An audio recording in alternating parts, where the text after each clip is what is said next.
మాజీ మంత్రి వర్యులు శ్రీమతి పనబాక లక్ష్మి గారు, ఆమె కూడా 2 నిమిషాలే.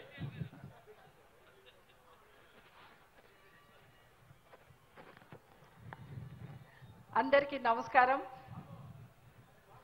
పెద్దలు ముఖ్యమంత్రి వర్యులు నారా చంద్రబాబు నాయుడు గారికి, వేదిక మీద ఉన్నటువంటి పెద్దలకు, వేదిక మీద ముందున్నటువంటి నా సోదరిమణులకు, పత్రికా విలేకరుల వారికి అందరికీ నా నమస్కారాలు. ఈ రోజున నన్ను గుర్తించి నాకు తిరుపతి పార్లమెంటు అభ్యర్థిగా ప్రకటించినటువంటి నారా చంద్రబాబు నాయుడు గారికి నేను కృతజ్ఞతలు తెలుపుతా ఉన్నాను.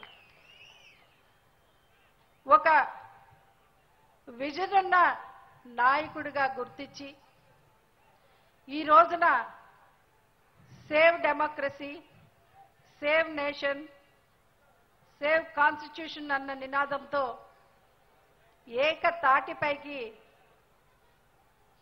భారతదేశంలో ఉన్నటువంటి 23 పార్టీల్ని ఈరోజు కలిపి ముందుకు తీసుకెళ్తున్నటువంటి నారా చంద్రబాబు నాయుడు గారి యొక్క గొప్పతనానికి నేను ఈ రోజున ఈ పార్టీలో చేరానని చెప్పి మీకు నేను మనస్ఫూర్తిగా చెప్తా ఉన్నాను. ముఖ్యంగా ఒక కుటుంబంలోని 2 అన్నదమ్ముల్ని మనం ఏకం చేయలేకపోతున్నాం, కానీ వివిధ పార్టీల్ని ఏకతాటిపై తెచ్చినటువంటి ఘనత ఆయనది. ఒక హిట్లర్ పరిపాలనకి ఫుల్ స్టాప్ చెప్పాలా అన్న దీంతో ఈరోజు చంద్రబాబు నాయుడు గారు కంకణం కట్టుకున్నారు.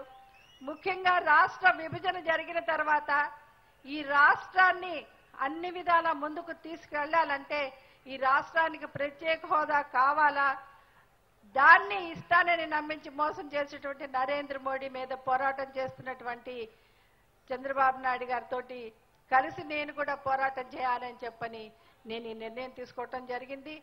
ఈ రాష్ట్రం ఇంకా ముందుకెళ్లాలంటే ఒక్క ఆయన నాయకత్వమే కావాలని చెప్పి నేను మనవి చేస్తా ఉన్నాను. నేను ఒక్క ప్రశ్న వైఎస్ఆర్సీపీ వాళ్ళని అడుగుతా ఉన్నాను. ప్రజలు మీకు 5 సంవత్సరాలు అసెంబ్లీలో కానీ పార్లమెంట్లో కానీ మా వాదనలు వినిపించండి, మా సమస్యలను తీర్చండి అని చెప్పని ఓటేసి పంపిస్తే వాళ్ళు ఆ బాధ్యత తీర్చుకున్నారా అని చెప్పని మీరు ప్రశ్నించాలా. మీ దగ్గరికి వచ్చిన ప్రతి ఒక్కరిని ప్రశ్నించాల్సిన సమయం ఇది. మళ్ళీ ఓటు వేసి మిమ్మల్ని పంపిస్తే ఏ బజారుల్లో తిరుగుతారు మీరు అని చెప్పని అడగని చెప్పి మీకు మనవి చేస్తా ఉన్నాను.